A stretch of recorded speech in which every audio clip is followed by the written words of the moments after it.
Pemirsa, indeks harga saham gabungan kembali melemah sepanjang perdagangan hari ini. Faktor apa saja yang melemahkan kinerja indeks harga saham gabungan?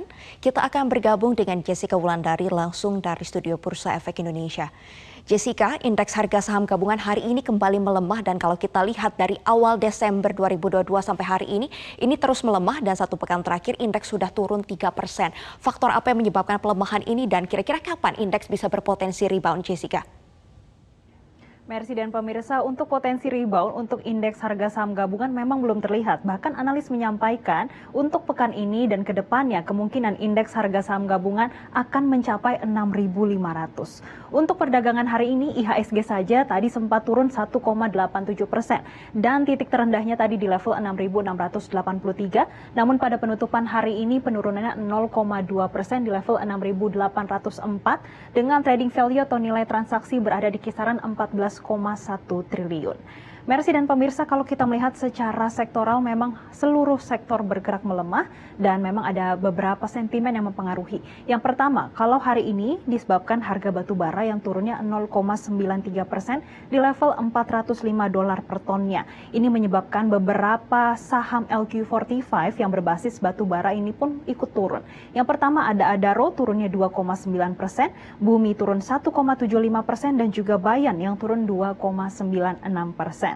Kemudian pergerakan IHSG memang masih berat karena kita melihat Gotoh pada hari ini juga masih terpantau melanjutkan koreksinya 6,54% dan ini sudah merupakan hari ke-9 Gotoh terkoreksi cukup dalam dan terkena auto reject bawah. Kemudian Mercy dan pemirsa, secara fundamental analis menyampaikan indeks harga saham gabungan dalam waktu dekat ini tidak akan rebound kembali ke level 7.000 karena adanya kemungkinan kalau IHSG ke level 6.500. Melihat adanya potensi inflasi di Amerika Serikat untuk bulan November diprediksi akan ada di kisaran 8 hingga 9% secara tahunannya. Dan ini menyebabkan ekspektasi untuk bulan Desember kemungkinan besar The Fed akan menaikkan suku bunga acuan. Kalau awalnya kita lihat beberapa pekan lalu ada kabar The Fed akan menaikkan suku bunga acuan tidak terlalu agresif 50 basis poin kisarannya. Namun saat ini investor justru akan wait and see pada inflasi Amerika Serikat yang akan dirilis pada tanggal 13 Desember nanti. Dan ini menyebabkan ada ekspektasi kalau The Fed menaikkan suku bunga acuan sebesar 75 basis poin. Tidak hanya inflasi saja yang mempengaruhi, karena di satu sisi pada tanggal 5 November lalu, maksud kami 5 Desember lalu, ini sudah ada data dari PMI non-manufaktur di Amerika Serikat. Ini secara tidak terduga justru berada di level 56,5 di bulan November 2022. Ini sudah melebihi ekspektasi pasar yang diprediksi berada di angka 53,3. Dan sentimen ini yang menyebabkan para investor ini memiliki ekspektasi kalau The Fed akan menaikkan suku bunga acuan sebesar 75 basis poin.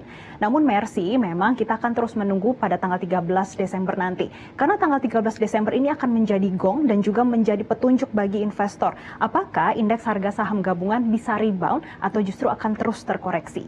Dan sentimen ini sebetulnya juga mempengaruhi pergerakan bursa Asia, Mercy. Kita pantau bersama untuk pergerakan bursa Asia, Nikkei melemah 0,4%. Namun di satu sisi kami memantau untuk Hang Seng menguat 3,4% dan juga Straits Times yang menguat 0,5%. Untuk pergerakan bursa Asia, memang ini dipengaruhi sentimen Hong Kong yang saat ini dikatakan sedang mempertimbangkan untuk pengurangan atau mencabut aturan masker di luar ruangan dan juga karantina bagi kontak dekat kasus COVID-19.